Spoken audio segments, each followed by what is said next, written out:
Good morning, student. This is Nandita Singh from Lokmanya Tilak School. I am going to explain you chapter 7 of English literature. The chapter name is Saving the Birds. One day in spring, four men were riding on horseback along a countryside. These men were lawyers and they were going to the next town to attend court.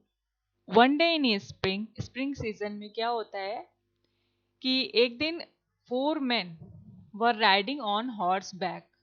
Four man horse के ऊपर बैठ करके riding कर रहे थे। Country में road के side पर जाते रहते हैं। तो क्या होता है, दीज मैन वर लॉयर्स, वो लॉयर्स रहते हैं, वकील रहते हैं। And they were going to the next town to attend court. और वो क्या करते हैं, they were going to next town, वो नेक्स्ट टाउन में जाते रहते हैं कोर्ट को अटेंड करने के लिए। कोर्ट के लिए वो जाते रहते हैं। It had been raining and the ground was very soft. उस समय क्या होता है कि वहां पर बारिश होती रहती है और वहां का जो ग्राउंड होता है वो मडी रहता है, इसलिए बहुत सॉफ्ट हो जाता है। Water was dripping from the trees and the grass was wet. वहां से ट्रीज में से वाटर ड्रिप करता रहता है, वाटर गिरता रहता है ड्रॉप बन के, और ग्रास वॉज वेट, इसी की वजह से वहां जो ग्रास होती है वो वेट रहती है, गीली रहती है। The four lawyers road along one behind another, for the pathway was narrow and the mud on each side of it was deep. The four lawyers road along, वो घोड़े के ऊपर बैठ करके जाते रहते हैं, एक के पीछे एक, वन बाय वन आगे बढ़ते रहते हैं, क्योंकि वहां का जो पाथवे होता है, जो रोड होती है, वो काफी नैरो होती है। And the mud on each side of it was deep, और वहां पे जो मड होती है उनके ग्राउंड पर, वो बहुत ही डीप होती है, बहुत ही सॉफ्टी हो जाती है, स्लिपरी हो जाती है, इसलिए वो नैरो रोड की वजह से एक के पीछे एक चलते रहते हैं। They rode slowly and talked and laughed and were very jolly. वो क्या धीरे धीरे जाते रहते हैं, बातें करते रहते हैं और आपस में हंसते रहते हैं, एंजॉय करते हुए वो पास करते हैं अपने रास्ते को। As they were passing through a grove of small trees, they heard a great fluttering over their heads and a feeble chirping in the grass by the roadside. As they were passing through a grove of small trees, grove of small trees means जहाँ पे बहुत सारे छोटे छोटे trees थे, उनके पास से होकर के वो गुजरते हैं। कौन गुजरता है, फोर जो लॉयर्स थे वो होकर के वहां से गुजरते हैं। दे heard a great fluttering over their heads, और वो फ्लटरिंग मीन्स फड़फड़ाना, चिड़ियों के फड़फड़ाने की आवाज सुनते हैं, उनको अपने सिर के ऊपर आवाजें सुनाई देती हैं। And a feeble chirping in the grass by the road side, और रोड के साइड में क्या होता है, ग्रास में feeble chirping means soft chirping, birds की चर्पिंग की आवाज सुनाई देती है उनको।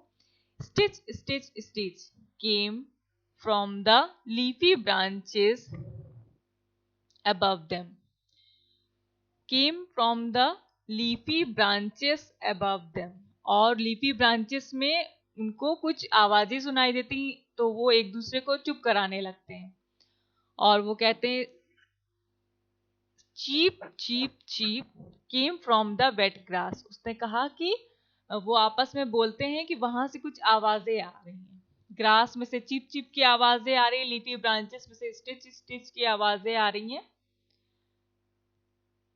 What is the matter here? asked the first lawyer whose name was Speed. First lawyer का नाम क्या रहता है, स्पीड रहता है। तो वो पूछता है कि यहाँ पर क्या मैटर है, ये आवाजें कहाँ से आ रही हैं। Oh it's only some old robins, said the second lawyer. और सेकेंड लॉयर क्या कहता है कि ये केवल old robins, robin is a kind of bird whose chest is red. तो सेकेंड लॉयर क्या कहता है, जिसका नाम रहता है हार्डिन। फर्स्ट लॉयर का नाम क्या था, स्पीड था, और सेकेंड लॉयर का नाम था हार्डिन। तो सेकेंड लॉयर क्या रिप्लाई करता है कि it's only some old robins, not anything else. The storm has blown two of the little ones out of the nest. They are too young to fly, and the mother bird is making a great fuss about it.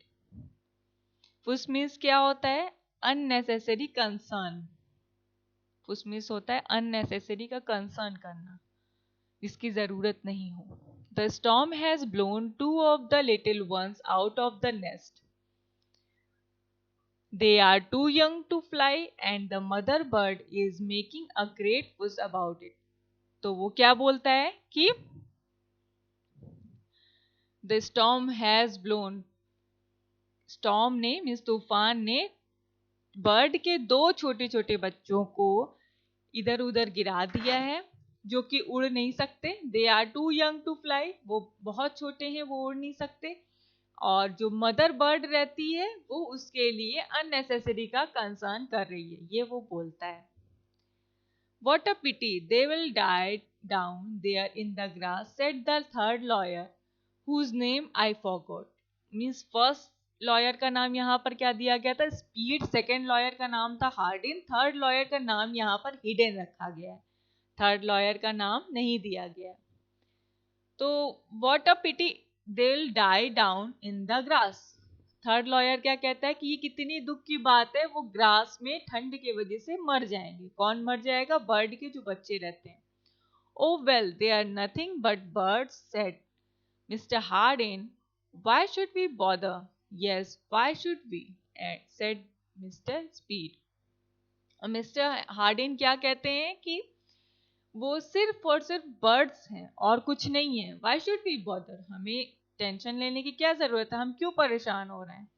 तो mister speed भी उसमें कह देते हैं कि हाँ, हमें परेशान होने की बिल्कुल जरूरत नहीं है. The three men, as they passed, looked down and saw the little birds fluttering in the cold, wet grass. Three men क्या करते हैं, फिर वहां से आगे बढ़ने लगते हैं. तो उन्हें क्या दिखाई देता है, कुछ लिटिल बर्ड्स रहती हैं, वो फ्लटर करती रहती, फड़फड़ाती रहती हैं ठंडी में और ग्रास में गिरी रहती हैं. They saw the mother robin flying about and crying to her mate. और वो क्या देखते हैं कि मदर रॉबिन जो रहती, जो बर्ड्स की मदर रहती है, वो उड़ती रहती है और अपने बच्चों को ढूंढने के लिए रोती रहती है. They rode on, talking, laughing as before. In a few minutes they had forgotten about the birds.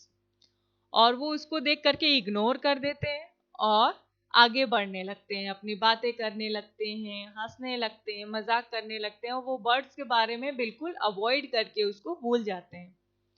तो स्टूडेंट आज की क्लास में बस इतना ही. मैं कल इसके आगे से कंटिन्यू करूंगी. Till then goodbye, take care.